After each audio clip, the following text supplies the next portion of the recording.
Hello and welcome to the Biante Collector's Corner. My name is William Hall. I'm the General Manager of Biante Model Cars, and with me today is one of our research gurus, and I mean guru in the sincerest possible way, Jules. How you going, Jules? Yeah, not too bad. Well, yourself? Yeah, not too bad. Not too bad. I thought what we do today in what is essentially our first crack at one of these collector's corners is go through our latest order form. So you would have seen hopefully in the last week or so we've announced a few new models, a couple of street machines, road car, a few little nice bits and pieces. So thought what we do is go through them with Jules. Jules has designed the street machines in particular. Obviously Holden did the bulk of the work on the HR for you, so you didn't have to worry about that too much.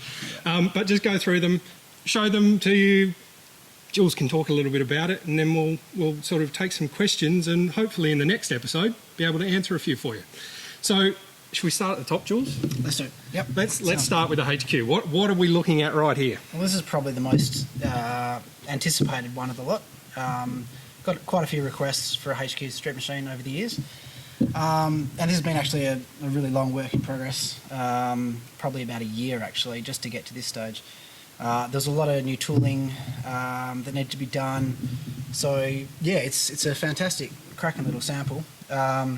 So I guess what's different between that and what a normal HQ coupe that people have probably already, well, hopefully you've already got? Yeah, well, there's quite a few. Obviously the most visual ones you'll see are the engine.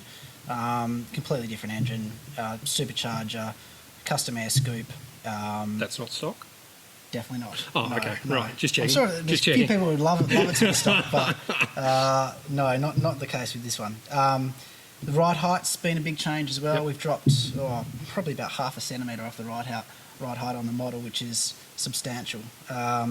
We've also put a nice set of custom wheels on it, which are, again, more of a retro style wheel. So they're similar to the original sort of GDS rim for the HQs back in the day, except we've obviously made them a lot larger, thinner profile tyres.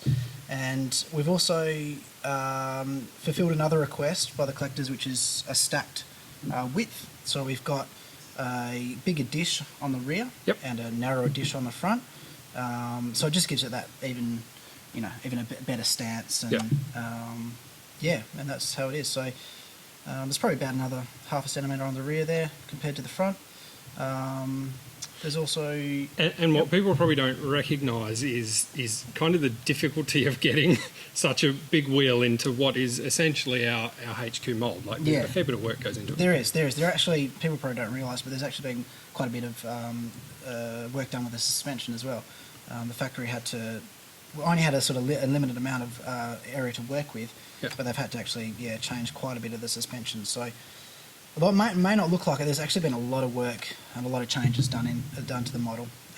So yeah, we're pretty proud of it, and hopefully the collectors will like it as well. And interior wise, gone with the white again, but there's a few little differences in that one compared to what we've had in the past. Interior wise? Yeah. Well, basically we tried to sort of we've got the pinstriping on the door skins, interior door skins. A bit hard for you to see that. It's hard for you guys to see that, but believe us, there's some pinstriping. Yeah. At the moment, it's got a bit of a green dash on it, dash fascia, but that'll probably change to a chrome finish for production, because I think it really didn't sort of strike a good contrast there. Yeah. So. Again, gone with the white again. I know that's a bit controversial with a few collectors, but it's more about trying to strike a balance of getting that good contrast between a custom interior and a loud exterior colour, and generally white fits the bill quite well. We will be doing other colours in future street machines, but at the moment these ones will be white, but there will be other colours in the future. Yeah, sounds good. Yeah. I have to apologise too. I think we've picked the absolute hottest part of the office to do this, because I'm sweating buckets. I don't know about you. So let's go to model number 2. That's the little XR. We'll go over to this side. Let's keep the street machine theme going. So we've got Holden on one side, Blue Family on this side. What are we looking at here? Well, for people who are familiar with the street machine range, we released a XR street machine, probably would have been the 3rd or 4th one a couple of years ago, which was a really loud purple colour with orange stripes and globe wheels. And this one takes a lot of that design as well, except we've gone with a more of an understated, subtle colour this time, a custom green emerald finish, which we've called Empire Green. Probably hasn't come out. It's a bit like all these street machines. The colour doesn't really, like, until you've actually photos got it. don't do these cars justice. Until you've got it in your hand. Yeah. In most photos, this looks black, but sort of definitely. Hopefully, the camera's picking it up a little bit. Yeah. The emerald green really is quite striking. Yeah. And actually, with the HQ, the same. It doesn't look metallic on camera, but yeah, it's really vivid in real life. So, colours are fantastic. I'm really happy with that. Yeah. The main difference with this one and the former purple XR is the wheels. We've kind of gone with another retro design, I guess you could say, in a mini light style. Yeah. And again with the stacked width. So we've got a thinner front and a wider rear. So hopefully that'll be welcome news to a few collectors out there. And yeah, other than that, it's pretty similar to the purple XR. Yeah, but still a stunning model. Yeah. No matter how you look at it. Yeah. Okay, so back to more standard. Let's steer clear of the street machines for a minute. Latest HR. Yep. This is pretty cool, actually. Well, we've tried to do a couple of different things on this one. Most noticeable is the vinyl roof. We've gone with a special matte paint to try and get the finish. It was really difficult to get a real authentic material vinyl finish. Basically impossible to get it to scale and to make it look really accurate. It was just it just wasn't going to happen. So we've kind of gone with a custom matte finish paint, which I think to scale looks really good. So that's another little new feature of the HR we haven't done before. And as far as I know, I don't think anybody's done it in an Australian diecast before. Don't think so. I don't think so. So anyway, so that's a new one. And also, we've also included some mud flaps. So this is another NASCO option from the day. And with the HR models in particular, we've done quite a few NASCO options before. Yep. But we thought we'd just add in another one and just give it another feature above and beyond what we've done previously, and another little just an interesting tidbit. And funnily enough, this is actually based on the car we originally photographed and measured. And actually, I've lost the chap's details. So if he's out there and listen, out there. if you get in touch, we'll send you out a model for your help. Because I know about 50,000 people have all of a sudden got a white HR. But anyway, if you actually had, so this is basically based on the exact car that he had. Vinyl roof with all the NASCO accessories. So it's a cracker little model actually, and probably my favourite HR to date. And again, photos don't do it justice, but on the roof, there's actually sort of the seams in the vinyl that you would have seen in the real car. So you see, you've done it. I'm glad these are only samples. We're throwing them around a bit, but just shows the sort of attention to detail that these guys go into, just to try and make everyone. We do a lot of cars where they appear to be pretty similar, but we're always trying to do something a little bit new, little subtle tooling changes here, there and everywhere, just so that each one's not just a colour change. We try and get something into them that make them slightly different. I remember when I was collecting, prior to working for Biante, way back in the day, that's something I always used to try and keep an eye out on new releases, is not just a colour change, but some kind of physical feature difference. And we've really tried to make a conscious choice of providing that on every new release we do. So, and when you sign off on the costs of the tooling modifications, he likes to change things fairly regular. We'll get to the 43rd. You mentioned your collection arriving at Biante, because you're now probably the longest serving by about a week. A week or two. We turned up. He beat me by about a week. So what collection did you have prior? What have you started since you've been here? Kind of started off with HSVs, because I've got a couple of HSVs myself. And that was sort of my passion. And then I just started collecting everything. Went a bit overboard, and as we all tend to do. Yes. And then I sort of ended up sticking to a few themes. One of which was HSV road cars, HDT road cars, and the Brock collection. So I've got all that stuff up to date. And we'll get to your Brock collection in a second. Sounds good. Because I think there's a model that you're trying to get into that. Yes. And yes. I think a few of you might be trying to as well. Yeah. Let's quickly get on to the 43rds though. So a couple of resin 43rds. This is the, Yep. I guess, the extension of the program we've been running through with resin 43rds for a while. So one on the Johnson side of the fence, one on the Jones. Peter Jackson / Glenn Seaton side of the fence with an Alan Jones car. So what exactly are we looking at? Well, these are probably familiar to people in that we've just we announced and we're just about to release the 118 versions. So we've tried to follow up for the 43rd collectors, give them something as well. So the Jones car is the 93 ATCC car, which is the one he finished second to Seaton for that year. Yep. Got 2 round wins, Simmons Plains and Lakeside, I think. So that's a pretty cool car. The first Alan Jones car we've done, more than 43rd scale. 43rd, yep. So that's very similar to the 18th, but we're just doing the 43rd resin. Yep. Johnson Bow cars, the 93 Bathurst car. Looking better than it did at the end of the day. Yes, yeah. I got turned into a wall there. Only made it to 96 laps, but still, it's a Johnson Bathurst car. And even down to, again, you probably can't see them here, but antenna on the boot lid. It's got the camera on the roof, which Dick was one of the first to run the camera on the roof.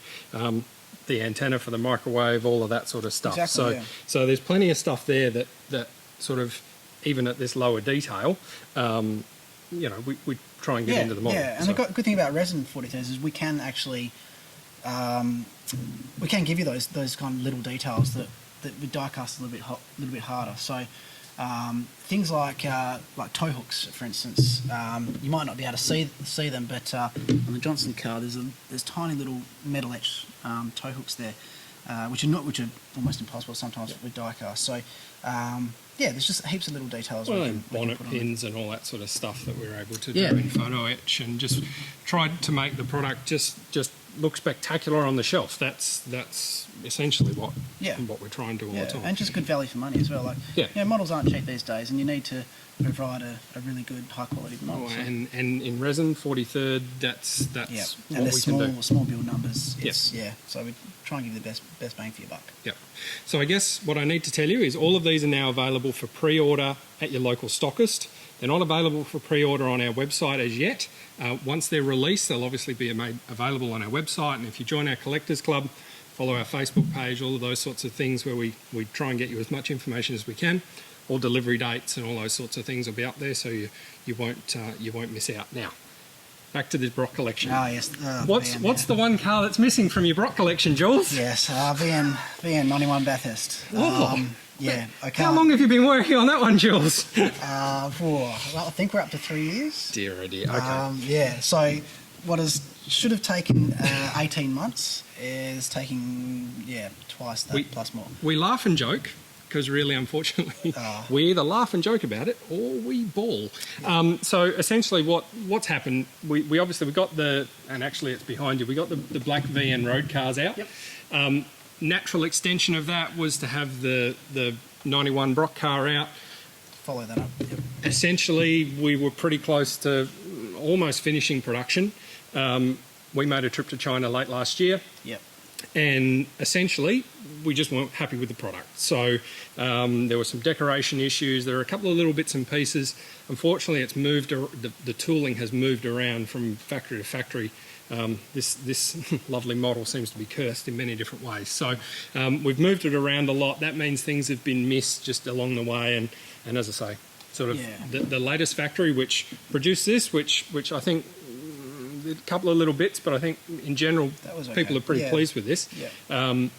Race car we just weren't happy with. So essentially what we've gone and done is halted production, told them that we need to get a few things sorted.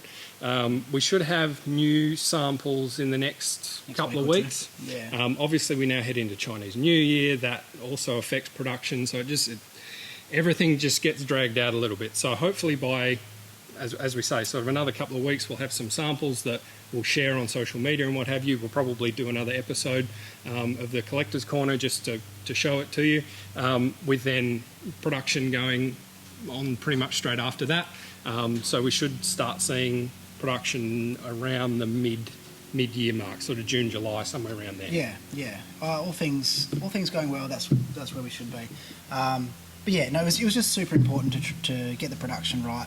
I think after all the delays we've suffered with the model, we just couldn't afford to provide a model that wasn't going to live up to your expectations. So I think that sometimes there's a bit of a, I'm not really even sure what the word is, but some negativity, I guess, comes our way because we're trying to do this on purpose or something, and that's far from the case. Yeah. We want this model made. He wants his model made for his collection. I'll probably have one as well. So we want to get it done, but we want it to be done right. There's no other way of cutting it. So essentially, it's cost us a bit to halt production and essentially start again. But that's what the model needed. We've all been waiting too long for there to be any issues with it. Yeah, I don't think there's much hair left for me to pull out, as you can probably see. I don't know. There's some chest hair poking out the top there, but that's about it. No, but it has been easily the most frustrating model I've ever worked on. I'm very passionate about it going into it, and it just every time we seem to get to a certain stage, something just happens, and there's quite a few swear words thrown around the office, and fortunately, we're normally in China at the time, so we can use most of them. Yeah. They don't know what we're talking about. Yeah. We will get there if it kills us. We will get there. We will get there. As I say, about mid-year, but you'll see something from us before that. Yeah, please be patient. We'll get it. A couple of the other things that we wanted to update people on, obviously Star Wars cars, which are just over my shoulder here. They've been released in the recent past, so hopefully if you're a HRT fan, you've been able to get your hands on those. The other car that sort of everyone is waiting for are the Townsville liveried cars.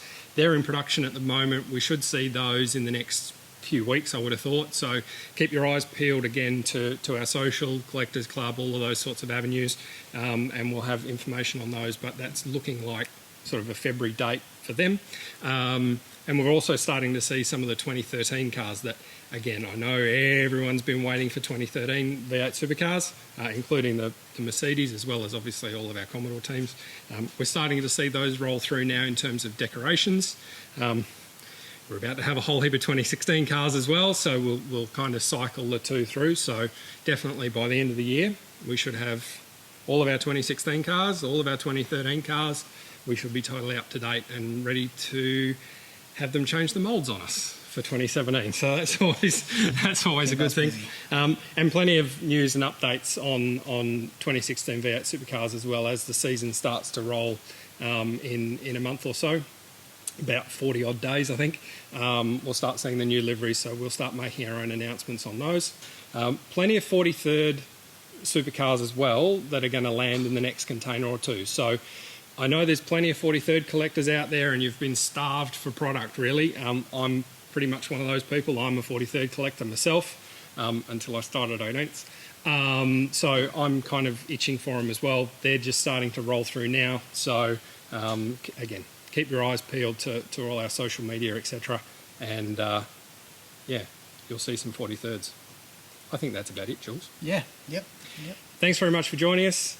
Hopefully you found it a little bit insightful. As I say, any questions, pop them on the YouTube, pop them on our Facebook. We'll attempt to ask them in the next episode. I might jettison Jules. We'll get Greg in. We'll have a bit of a chat with him as well, and just generally have a bit of a chat about the hobby, which I think you can see we both pretty much enjoy. So hopefully you do too. And we'll chat to you soon.